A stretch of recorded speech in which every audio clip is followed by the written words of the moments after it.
Hello everyone. Now I love Africa. It's where I'm from, it's in my blood, it's got the best dances. You haven't lived till you've seen a Nigerian ant at a wedding, let me tell you. But, it's a big continent, right? And like every continent, there are places that are safer than others. Today we're diving into the top 7 countries in Africa that tourists might want to avoid for safety reasons. And listen, this isn't about fear-mongering, okay? This is about being informed and responsible.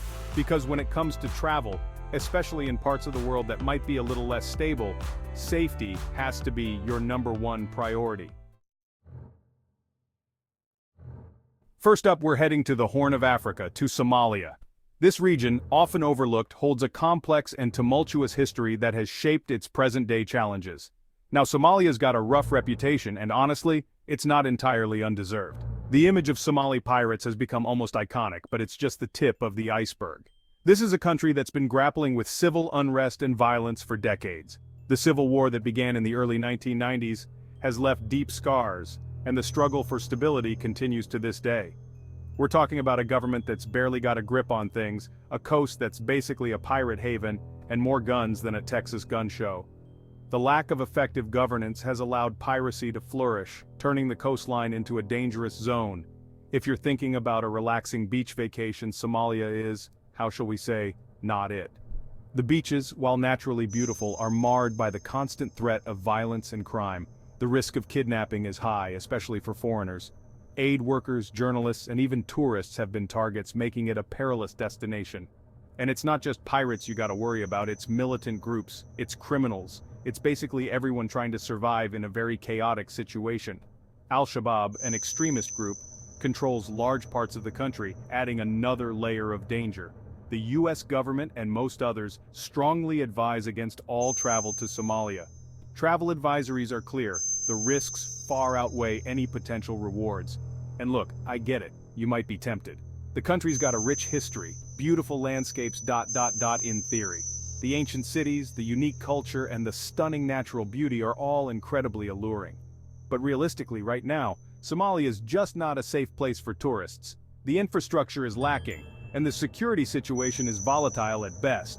It's like that friend who keeps saying they've changed, but then you see them on the news getting chased by the cops again. The promises of improvement are overshadowed by the harsh realities on the ground. You gotta love them from a distance, you know? The people of Somalia are resilient and hopeful, but the path to peace and stability is long and fraught with challenges. Until then, it's best to admire from afar and hope for a brighter future. Next, we're traveling inland to Mali, a country with a rich cultural heritage but, unfortunately, a high risk of terrorism. Mali is known for its ancient cities like Timbuktu and Jenne, which are UNESCO World Heritage Sites. These places are filled with history and stunning architecture that tell stories of a bygone era. However, the beauty of Mali is overshadowed by the presence of terrorist groups like Al-Qaeda and ISIL operating in the region. These groups have been responsible for numerous attacks and have created an atmosphere of fear and instability. They're not exactly known for their hospitality, making travel in the region extremely dangerous. Kidnapping for ransom is a serious concern, especially in the north and central regions. Foreigners are often targeted, and the situation can escalate quickly. The threat is so severe that many governments advise against all but essential travel to these areas. And if something bad does happen, well, let's just say the emergency services in Mali aren't exactly known for their speed or efficiency. The healthcare system is underdeveloped, and response times can be painfully slow. In an emergency, every second counts, and unfortunately, Mali's infrastructure just isn't up to the task. The other thing to keep in mind is that Mali's a landlocked country. This means it has no coastline, which can complicate matters if you need to leave the country quickly. So, if things go south, you can't just hop on a boat and sail away. You're pretty much stuck there, relying on overland routes that may be equally perilous. And trust me, you don't want to be stuck in a Malian jail cell. The conditions are harsh, and the legal system can be unpredictable. It's a situation best avoided at all costs. Look, I'm not saying don't ever go to Mali. Maybe someday things will improve. The people of Mali are resilient and hopeful for a better future. There are efforts underway to stabilize the region and improve security. But for now, it's just not worth the risk. The current situation makes it a high-risk destination, and there are safer places to explore. Go to Disneyland instead. At least you know Mickey Mouse won't kidnap you for ransom.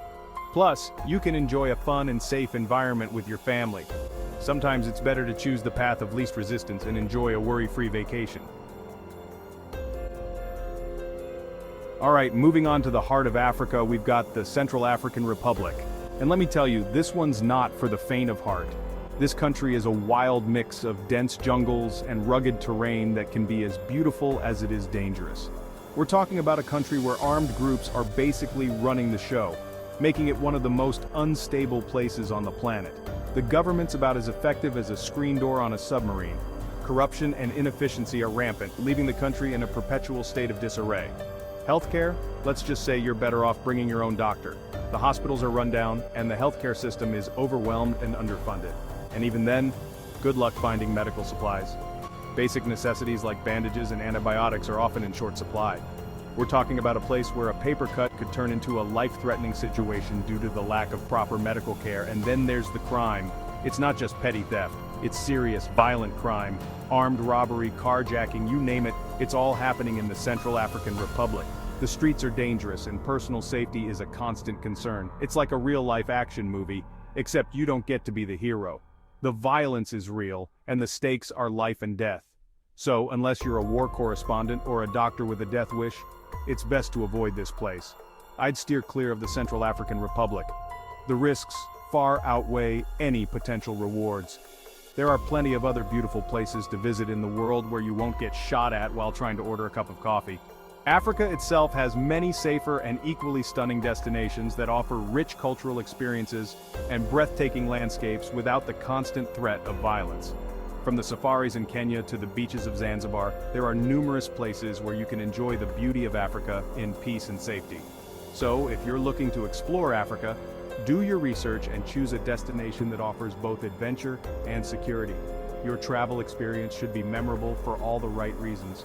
Remember, the world is full of incredible places waiting to be discovered. Choose wisely, travel safely, and make the most of your adventures. Now let's talk about Nigeria, the giant of Africa. It's a country with a booming economy, a vibrant culture, and, oh yeah, a whole lot of corruption. And I'm not just talking about politicians here, although there's plenty of that too. I'm talking about everyday people trying to make a quick buck off unsuspecting tourists. We're talking about scams so elaborate they'd make Bernie Madoff blush. From fake princes needing your bank account information to elaborate kidnapping schemes, they've got it all. And the worst part is, even if you do get scammed, good luck getting any help from the local authorities. They're probably in on it. Now, I'm not saying everyone in Nigeria is a scammer. There are plenty of good, honest people there. But the level of corruption is so high that it's hard to tell who to trust. So, unless you're a seasoned negotiator with a sixth sense for spotting a con, I'd say maybe skip Nigeria for now. Next up, we've got South Sudan, the world's youngest country, and also, unfortunately, one of its most dangerous. This is a country that's been ravaged by civil war, and the scars run deep. We're talking about a place where armed groups roam freely, and kidnapping is practically a national pastime, and it's not just foreigners who are targets.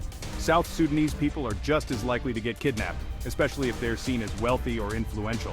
It's like a real-life game of Grand Theft Auto, except it's not fun, and you don't get to respawn.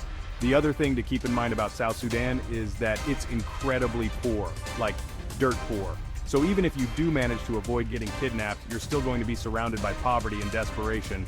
Not exactly the ideal vacation destination.